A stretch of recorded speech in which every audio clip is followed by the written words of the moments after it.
Hello, I'm Richard Grayson, and having begun historical research nearly 30 years ago, I've developed a wide range of interests. My first research was into British politics and foreign policy in the interwar years. I was especially interested in how debates on Britain's relationship with Europe in the 1920s contained many parallels with modern debates on the country's place in the world. I was also interested in how political parties approached the question of international relations, and I carried out some research on pre-Second World War plans to build a Channel tunnel. A bit later, I researched youth culture in the 1960s, specifically mods and rockers, and did some research on federal and local government in the USA.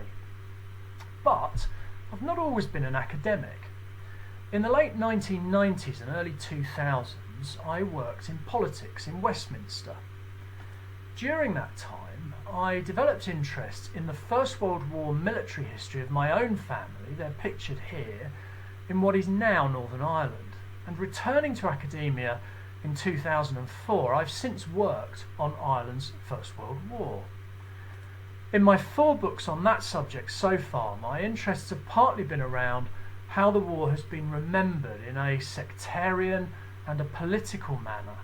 My military history from the street approach, which involves detailed analysis of service by soldiers from Belfast and Dublin, shows that the patterns of service among Protestants and Catholics are much more complicated than they appear in the popular myths that have been handed down through history.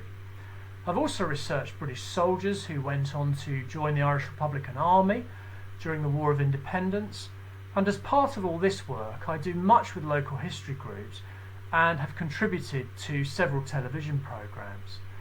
Please do get in touch if you'd like to talk more about any of this research. Thank you very much.